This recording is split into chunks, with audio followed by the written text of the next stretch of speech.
Hey guys, welcome to my channel Idea Machine Marketing Basics. Today we're going to start with chapter 4, the importance of business objectives, which is a part of a larger series which covers business objectives. Remember that social media always allows big companies to act small again. To quickly go over business objectives, we'll just bifurcate them in two parts. The first one is the importance of business objectives.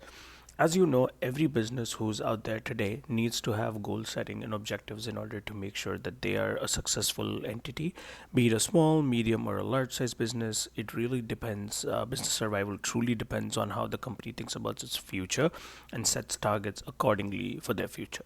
Setting clear business objectives enables managers to essentially establish a sense of direction for their employees. This basically means that when your manager knows the long term goals of the company, as an employee, it enables you to go ask them more questions or understand a little bit better about where the company is heading in the near future.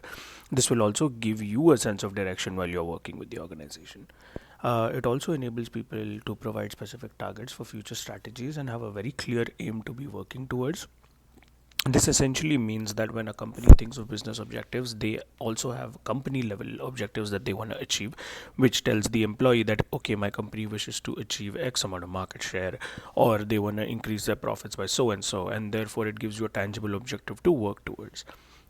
The last thing is evaluating performance based on actual business performance versus the objectives that were set.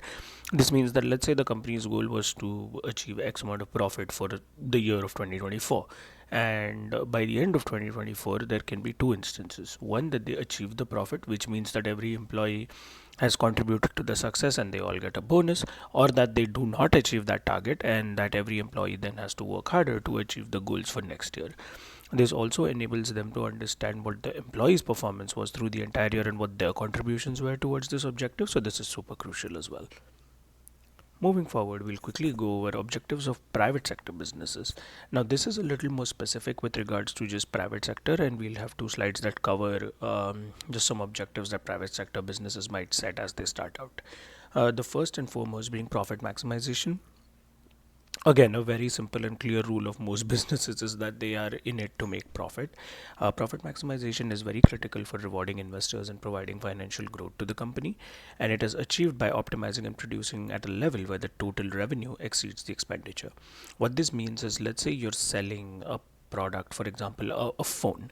The cost of making the phone might be $10, but then the total price at which you're selling the phone is $1,000. So that means you are charging 990 on top of producing the phone. Now this includes your shipping, your marketing. There is a lot of other costs that might involve, but all in all, even if you make a profit of about $500, that means you have a 50% margin on your phone. So this essentially just explains profit maximization as a whole, which means that you're looking to basically gain more money than what you spent in producing and marketing the product. Profit satisficing is another type of objective that a private sector business might set. Now, this is something common between small business owners where the focus is to just achieve enough profit to keep the owners satisfied. This means that this might not be successfully beneficial for the employees, but it definitely keeps the business running and therefore provides jobs. So that's what profit satisficing means. Increasing market share is one of the other objectives, which basically means that you set up your product in a way where everyone starts to know your brand and then starts to prefer your brand over the other competitors because you have a large chunk of the market share. Again, think about fast food whenever we talk about QSR, right? Bombay has so many options to eat out, but there is McDonald's always will have a decent market share in the quick service restaurant category because there's a lot of people who know about them just from their branding and marketing.